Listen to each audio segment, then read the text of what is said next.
I mean, no matter how good you are and how protected you are, there are zero-day vulnerabilities. There's always going to be some door that somebody can utilize to get into your company. So your ability to restore as fast as you can is critical. Welcome to Technovation. I'm your host, Peter I. Our broadcast today comes from our most recent Metis Strategy Digital Symposium, and the topic was Building Resilience Through Technology. The panelists who spoke on it were Diego Silva, the Chief Information Officer of Gates Corporation, and Shobie Ramakrishnan, the Chief Digital and Technology Officer of GSK. The gentleman who led the conversation was Metis Strategy Partner and West Coast Lead, Chris Davis. I hope you enjoy the conversation. So I'm joined on the stage by Shobie Ramakrishnan, the Chief Digital and Technology Officer of GSK, and Diego Silva, the Chief Information Officer of Gates Corporation. Shobie and Diego, welcome. Good morning, good afternoon, and good evening for Shobie joining us from the UK. Thanks, Chris. Thanks for having us. Absolutely. So just by way of introduction, everyone probably knows these two organizations, but there's a really interesting common thread. So with GSK, being a 30 billion British pound company that makes vaccines for things like malaria, specialty medicines for things like HIV, general medicines for cancer, asthma, antibiotics, and Gates Corporation, that's also a global manufacturer, but focusing on power transmission and fluid power hosing. The common thread that stitches these two panelists together is they lead extremely complex global manufacturing organizations that operate in over 100 countries. That the legacy of each of the companies for GSK, depending on how far you go back through the mergers and acquisitions, 200 years old, Gates over 100 years old.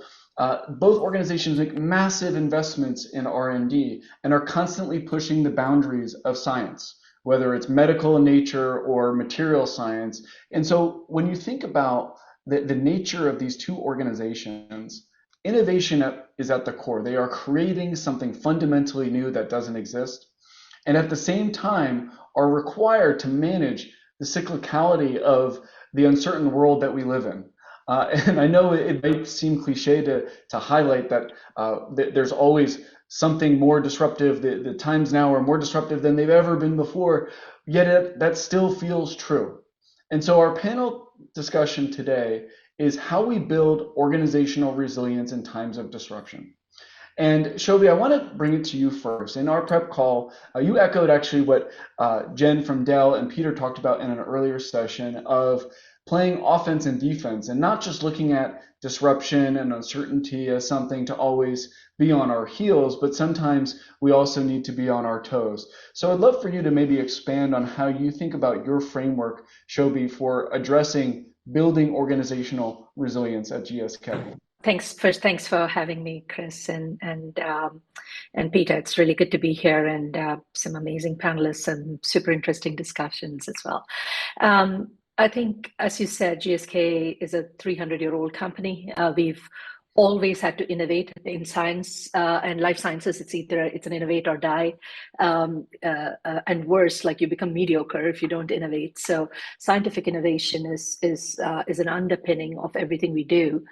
And for that, some of the conversations, I've been with the company for about 5 years, and some of the conversations that we've had as we transform our pipeline and bring new medicines and transformational medicines and vaccines. And our ambition is to reach 2.5 billion people on the planet and positively impact their health. You can't just sort of do that by playing not to lose, right? You've got to play to win. And so we use the language around playing not to lose versus playing to win, which means taking smart risks and all of that quite a bit in our culture and in our company. And as part of that, this concept of playing offense versus defense sort of came from that. And we have sort of put technology at the core of our company strategy by saying our purpose as a company, why we exist as a company, is to unite science, technology, and talent to get ahead of disease together. And for that, we know that we need to really be playing to win in certain elements, and that's what we call the concept of playing offense, and with technology and digital and data and all of that. And then the part about playing defense comes from ensuring that we are doing AI responsibly, from thinking about the cybersecurity implications of some of this, the risk to working in a highly regulated industry where patient safety is critical. Like I like to say that you don't want to move fast and break things in this industry. You want to move fast but not break things, because the consequences are very, very real in our industry. So just the importance of playing defense in service of the offense becomes very important. And we think about organizational resilience, the capability building that Nilu and Barry talked about earlier, all in the context of what do we need to play offense and what do we need to play defense. And for me, that phrase came up when I was going to the audit committee and the board and updating them on cybersecurity and really making sure that we are having as robust a plan as we can. And then the chairman called me and said, I know, Shobie, that you're really under a lot of pressure to ensure that we are playing defense, but please don't forget to play offense in service of the science and the innovation and patients. And that's sort of the genesis for the word for me. And I shared it with you in our conversation. But that's the framework we use to talk about what we do. I love that. And I also love that how you highlighted that the support is clearly coming from the highest levels of the company, the chairman of the board, connecting science and technology through the mission statement of the organization. That creates that fertile ground to do the balance, so that it's not always just one outweighing the other. And Diego, at Gates, in our prep conversations, you shared a lot about how you've changed the culture since joining. Like traditionally, especially manufacturing organizations, where in your business model, you sell a lot through original equipment manufacturers and distributors for replacement parts globally. And so you may not always have the full pulse of everyone who's buying everything at the retail outlet or at the end of the value chain. So that cyclicality can sort of whip companies back and forth, invest and not invest. But you've taken a bit of a counterintuitive approach and created a culture that allows the company to invest in down cycles. And I wonder, Diego, if you can talk about how you're building organizational resilience through that method. Sure. So thanks, Chris. So as you said before, I mean, Gates has been here for more than 100 years, started here in Colorado, in Denver. And now we're more than 30 countries, more than 15,000 people across the world. It's not easy for a company to continue to be at the tip of the arrow, leading edge, and market leader for such a long period of time. In 1917, Gates started by, they patented a B-belt that went into every car at that time for decades and into the industry. Right now, we're producing carbon drive belts, which are carbon fiber belts that drive the e-mobility. They go into high power, high torque electric bikes, and you will see our products pretty much everywhere in the market. So just to stay ahead of that is not easy. And one of the things that I've observed is how technology has changed, particularly in the last 10 to 20 years. So when we think about manufacturing, one of the things I learned early in my career was that it's never a good time to invest in IT. So when you are in a down cycle, everybody wants to pull back on CapEx investments. Let's slow down. Let's wait for the storm to go away, and then we ramp up again.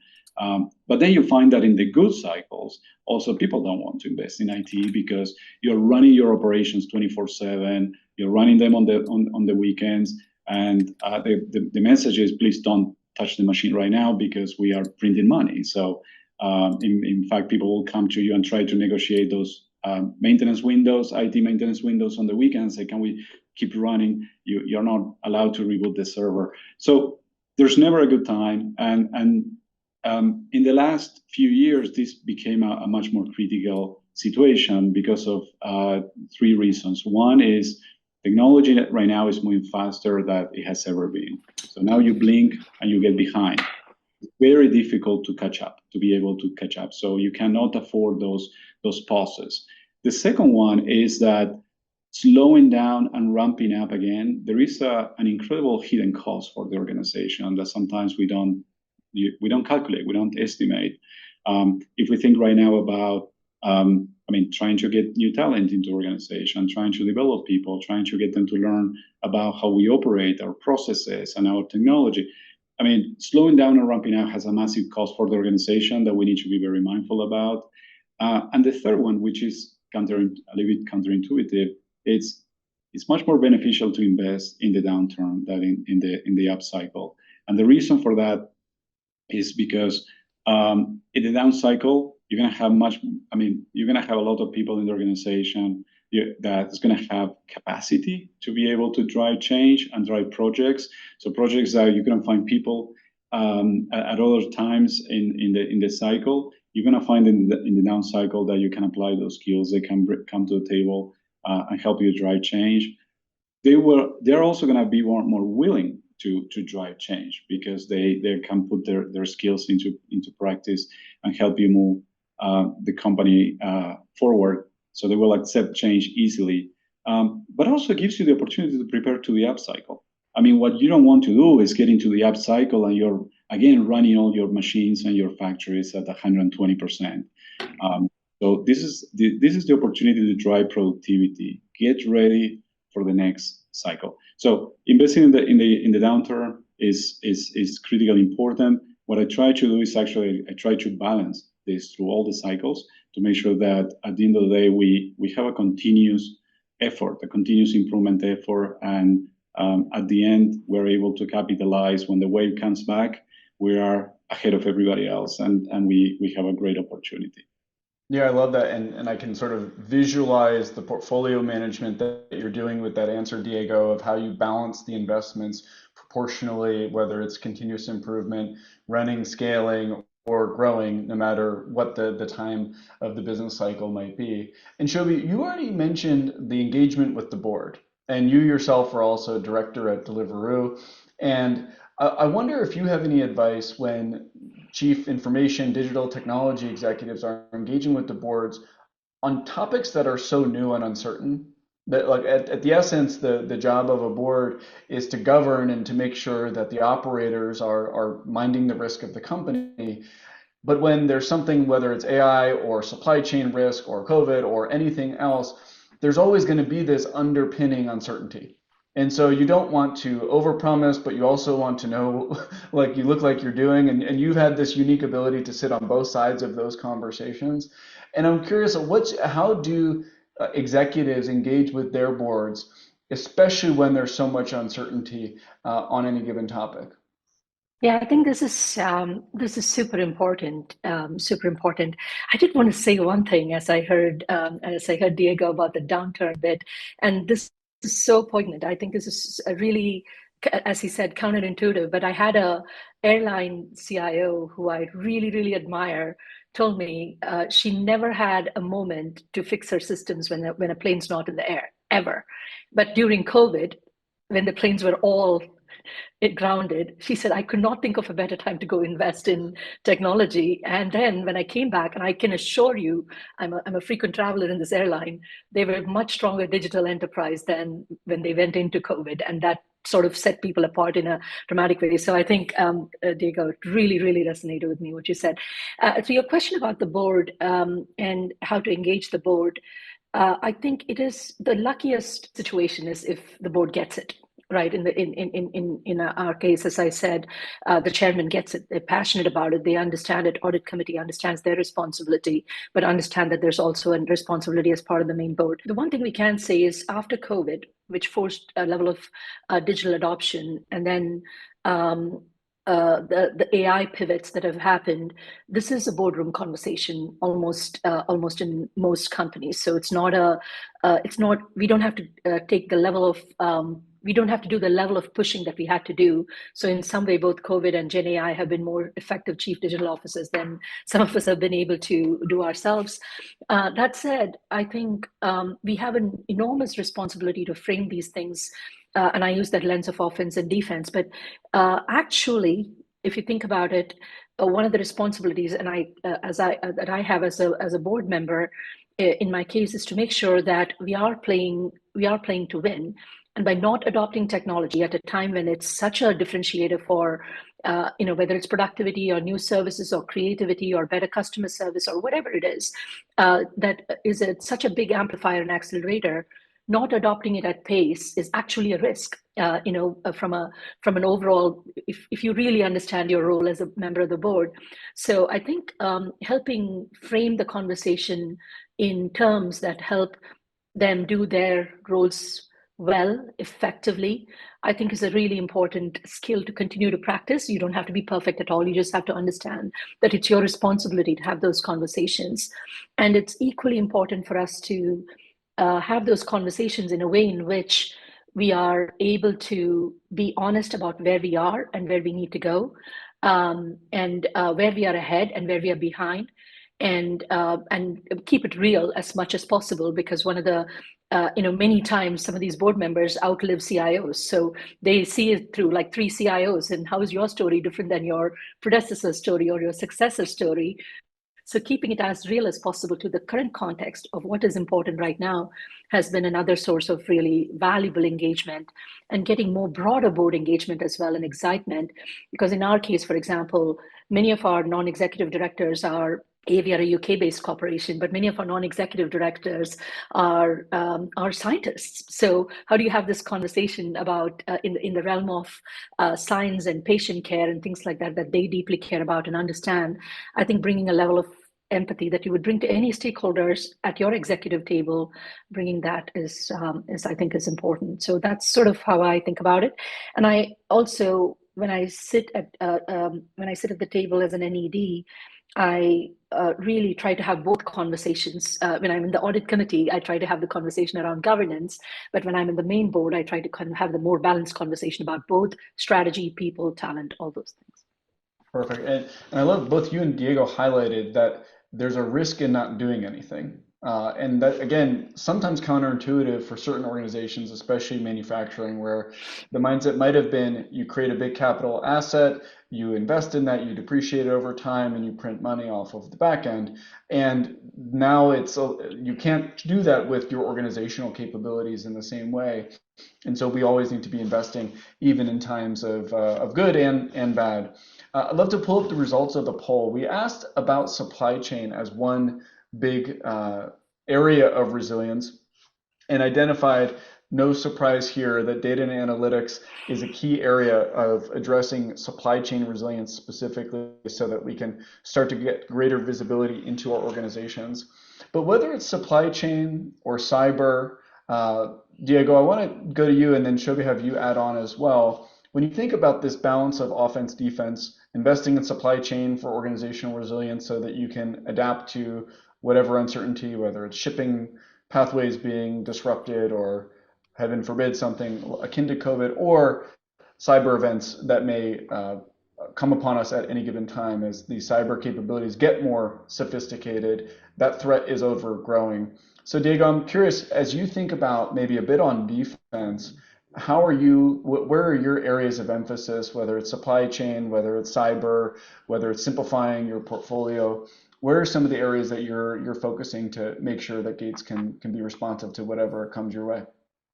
Yeah, so unfortunately, it's all of the above. As we said before, we need to play in all these scenarios, offensive, defensive, and all across. So on the just an example on the supply chain. So something that's critically important for us is demand forecasting. We have a very big and complex portfolio, and our ability to anticipate what our customer is going to need and when he's going to need that particular item, that belt, that hose for that particular model, it's critically important for us. We want to make sure that we don't build up the wrong inventory. We want to make sure we reduce our working capital, generate or free up cash. And for that, data and analytics, as it came in the survey, is critically important. It's important for us to sense from the market some of the indicators, get from our customers also indicators, incorporate all this into a model that then we can forecast our demand, and then we can execute on the production planning and execution. So this is an area that we have continuous focus on it. We continue to invest in not just on the technology, but also on the people side to make sure that we are as efficient as we can be. We saw it during COVID. We saw how disruptive this process can become if we're not efficient, or we cannot be as precise as we can be. So definitely for us, lots of investments in this area. Also thinking about manufacturing flexibility, the ability to produce in the right country, in the right region for the region, be able to deal with geopolitical situations, even on the product development piece. For example, in COVID, when there were material shortages, can we produce the same product with a different combination of materials? So investment in technology to be resilient for those events, it's critical. And let me quickly touch base on the cyber piece. And cyber, I think there are two aspects, big picture, two aspects to keep in mind. One is the defense piece, is how do you prepare the company, how you defend against the attack, make sure you have the right tools. I mean, using AI, using machine learning to identify patterns in your logs, for example, to be able to detect and prevent the incident. But the second piece of that is the recovery. I mean, no matter how good you are and how protected you are, there are zero-day vulnerabilities. There's always going to be some door that somebody can utilize to get into your company. So your ability to restore as fast as you can is critical. And every company has backups, but how good are your backups? Are you still using backup tapes, or are you using state-of-the-art, ransomware-resistant backups, maybe in the cloud, that you can go back and restore in a very short period of time? So this is where the technology investment is important, because yes, we all have backups, but can you restore in a reasonable amount of time? Is it going to take you a few days, a week, or a month? And this is why, unfortunately, you don't use that until you need it. So you need to think in advance and make sure you're ready. It goes back to the readiness message that I've been trying also to point out here. And that's the defense piece, right? Getting ready for the unpredictable. I mean, you don't know what's going to happen next. You need to create that resiliency in the organization, that flexibility, that agility also in the organization when we think about people, and the ability to respond, so you can take whatever comes in the future. Yeah, I love that. And Shobie, curious, what's keeping you up at night when you think about organizational resilience, and especially defense? I think cybersecurity, it would be ridiculous for any company not to be prioritizing that. And, as I look at any enterprise risk assessment that comes up, whether you're on a board of something or you're looking at it as a company, it's out to the right and increasing, right? That's all. That's just the nature of it. I think the principle that we try to follow is really thinking about, what does cyber defense mean for us, right? What are the threat vectors that we are most worried about? We have probably some common threat vectors like everybody else, with the human vector, the ransomware, et cetera, which everybody in the world is going to be impacted by. And then there are probably things that are probably unique to, for example, Diego's industry and mine. For us, operating technology resilience is super important, versus probably not so much for a software technology company or somebody who doesn't have that. So I think just being really thoughtful about what are the threat vectors that you care about, and holding yourself accountable to improve not just the maturity, but because it's one of the easy distractions is, oh, I'm here on NIST and I'm going here on NIST kind of thing, but really the controls effectiveness. So you've deployed all these controls. How effective are they truly? And then having the courage to constantly red team yourself and test your, not just talk about it, but really test to see where your strengths are. This is I really do want to be careful about getting too confident on this. This is really hard stuff, and none of us can be absolutely sure that we've done everything right. But being very thoughtful and intentional about the cool stuff, but also the traditional things like good BCPs and good backups, like the things that Diego just talked about, is really important. And we are, again, back to our principles about keeping it real. We spend a lot of time thinking about it. We invest responsibly, hold ourselves accountable with external measurements, and then really make sure also that we're building the capabilities up internally and in our partners to be ready for what's coming, not just what's here already. And one of the wonderful things about cybersecurity is you're not alone. There's so many, the ISACs exist. There's just so many places to go to for collective defense and learning from each other. And I like to tell my team, when the Uber incident happened or the Microsoft incident happened, just use them to test our defenses. Like it's the same attack patterns that we have to use. So really the ability to learn from the collective consciousness, I think is super important, because that's the only way we can take on the adversaries. In terms of other defense mechanisms, I think everyone is doing this as well. But thinking about AI very responsibly, we've done AI for a while, like especially using AI in drug discovery, including generative AI.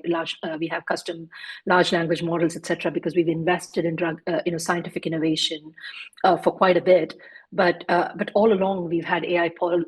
We established an AI policy and ethics organization 5 years ago, and we really, once we decided that we are scaling AI across the company, we have put an AI policy in place. We've set up an AI governance council, and probably the interesting thing that I've come to realize as I set up the AI governance council for us is to recognize how important it is to not have AI become its own thing in the company, whether it's defense or offense or whatever. It needs to feed into existing risk mechanisms, risk tracking mechanisms, go to existing risk boards.